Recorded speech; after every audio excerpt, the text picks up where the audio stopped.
In 1999, Morpheus offered Neo a choice between a red pill and a blue pill. In 2018, this country fractured between red and blue. In 2022, I'm here to tell you that if you really want the truth, more voters are neither red or blue. Yet, they have no representation, no choice, and no options. They have to choose between candidates chosen by the red people or the blue people. I'm David Esrati, and I'm running for Congress as an American, as in red, white, and blue. I'm a veteran, an activist, and a small businessman. I'm asking you to join me in reminding the professional politicians in Congress who their bosses are. I support ranked choice voting, campaign finance reform, and a verified voter information system, all so we can stop having the best politicians money can buy. It's time to elect a veteran who will work for you, no matter what color they want to label you. Please go to electesrati.com and learn more. I'm David Esrati, and I approve this message.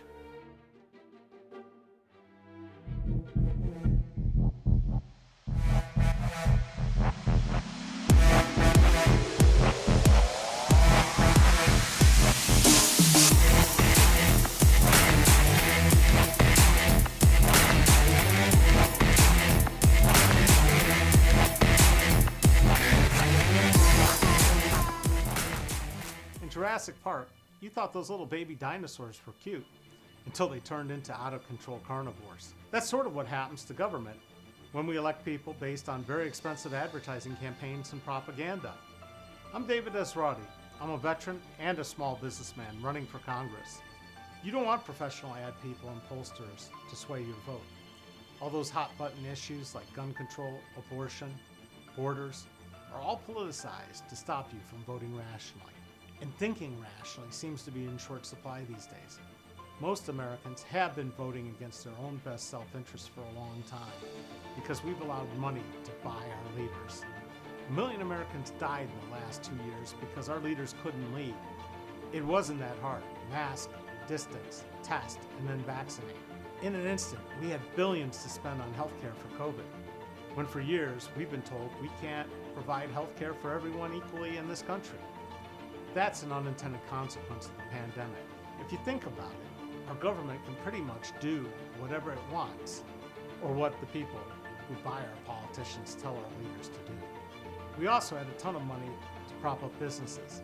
The next thing you know, it turns out that a living wage was not only possible, but necessary. As a small businessman who won't sell you out to corporate interests and lobbyists, I can tell you that it's time to fully understand the consequences of companies like Amazon, Facebook, and Google and their effect on small business, and to remind you that small business is the #1 creator of jobs in this country. So this next election, don't trust this ad or any other political ad. Do your homework and think before you vote. It's time to put this ad man in Congress because I know that the best advertising is based on the truth, not the size of the budget or payola. Or you can just vote based on who has the money to buy their way into Congress and live with the consequences. I'm David Esrati, and I approve this message.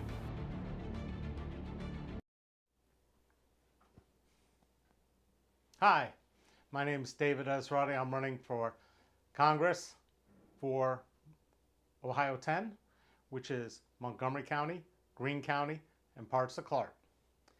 My opponent is Mike Turner, who's been in Congress since 2003, and before that he was the mayor of Dayton. You know, there's a term that gets bandied about all the time by politicians talking about economic development. And, you know, you hear this over and over and over. We're doing economic development.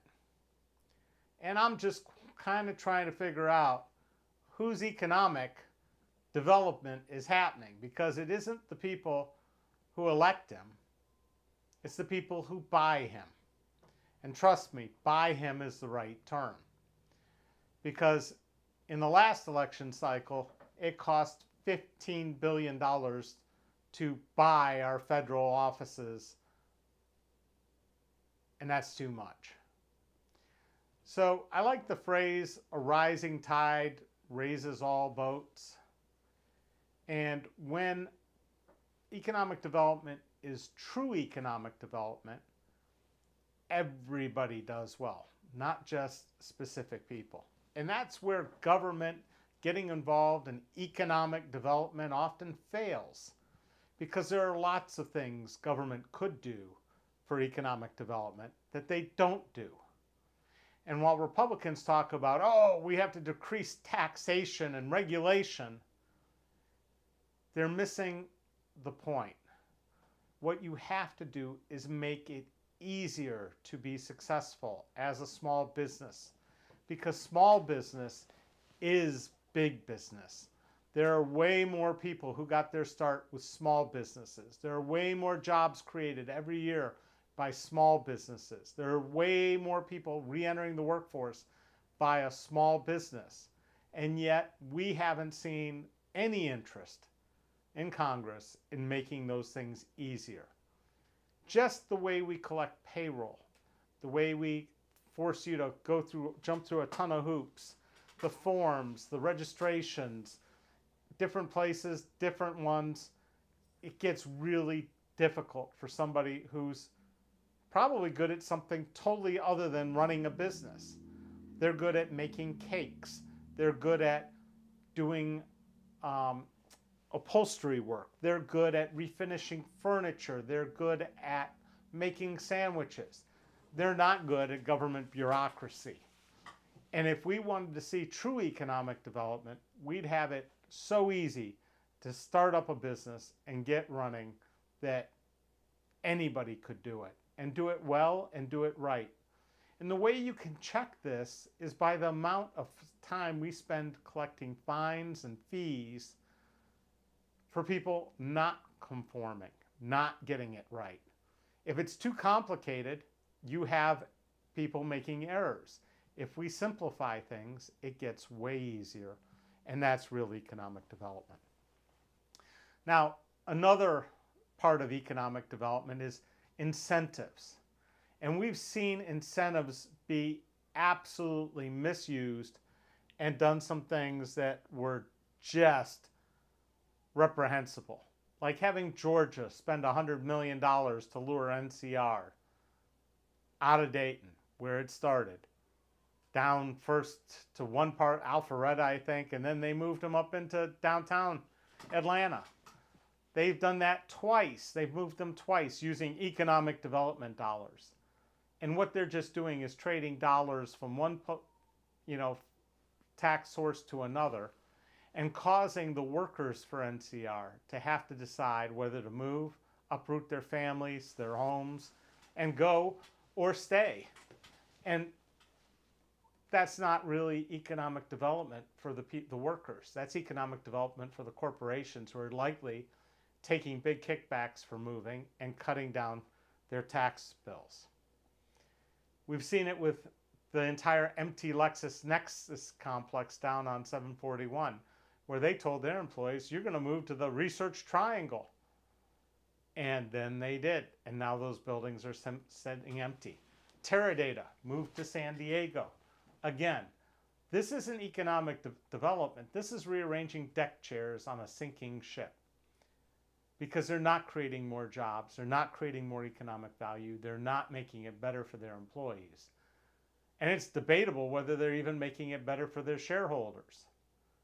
When NCR bailed out of Dayton, the people who benefited the most was the University of Dayton, which bought acres and acres of valuable property and a bunch of buildings for pennies on the dollar. That is not economic development, folks. That's just plain and simple rewarding our friends and forgetting who our real friends are, the people who vote for them. Mike Turner's been a big proponent of something called the Dayton Development Coalition, which is an economic development tool, a regional organization that helps coordinate and collaborate and bring jobs to the greater area, the greater Dayton, whatever. And they have their fly-in every year where they take, business leaders to DC and wine and dine them. And yet, what we have is unregulated, where tax dollars are going to fund private businesses. And that is not, picking winners and losers is not economic development. It's helping your friends. It's helping the base? No, it's not even helping the base. Mike Turner's myth that he works for the base, he works for the defense contractors that work at the base. That's what his donations say. General Dynamics, Boeing, Lockheed Martin, that's who he works for. So, you have a choice. You have a choice this November. Do you want a congressman that works for the base, or do you want a congressman that works for you?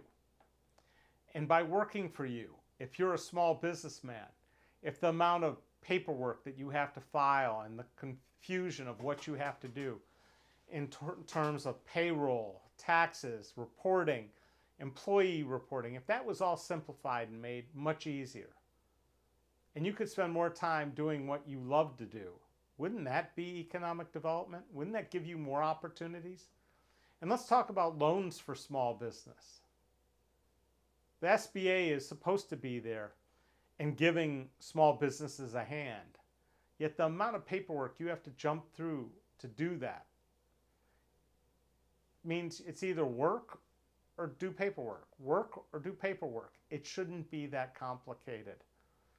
If we made low-interest loans available to small businesses, we'd be in way better shape. That's more effective than raising interest rates on everybody, including your credit card debt and everything else, to reel in inflation. Give people opportunity to make themselves better, and they will. I forget what I saw the other day, but I was thinking how true it is. You know, we have billions for things like the vaccines, and we have billions for Ukraine. But do we have billions? And we have trillions for the F-35, one of Mike Turner's favorite projects. But do we have money for healthcare so that you can feel safe in leaving your employer and making the jump to run your own business and hire people where you aren't going to get gouged by some big insurance company? That's economic development. If you have any questions, feel free to put them in the questions there. I'd be happy to answer them. I'd love to see who's there and say hello. That's the whole point of this, that we do a live stream, like a town hall, every day at 4 p.m. Mike Turner hasn't had a town hall since he's been in Congress. And trust me, he didn't want you talking at the commission meetings when he was mayor either. That's why he had me arrested.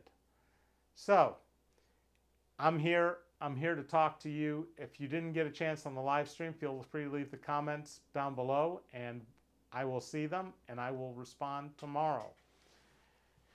Again, it's very expensive to run for Congress. If you'd like to make a donation, go to electesrati.com/donate.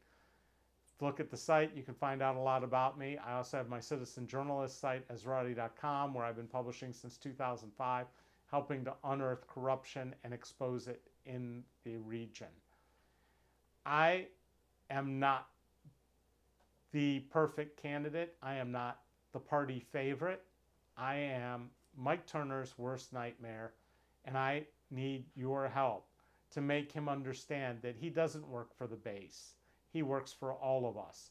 And even if you do work for the base, it's not going to go away because he's not in Congress, no matter what he thinks. The fact of the matter is I am actually a veteran. He's a lawyer. He went to law school. He didn't raise his right hand and commit his life to serve this country until he was sworn into political office, and that's all he's done. He's helped his former millionaire boss become a billionaire, and yet I don't see the economic development that he talks about. So, if you got questions, I probably have answers. Feel free to ask questions. But if not, I'll see you tomorrow at 4 and every day this week, although Friday I might be a little late. Can't tell. My name is David Esrati. I want to be your congressman. Thank you very much for watching. We'll see you tomorrow at 4. Thank you.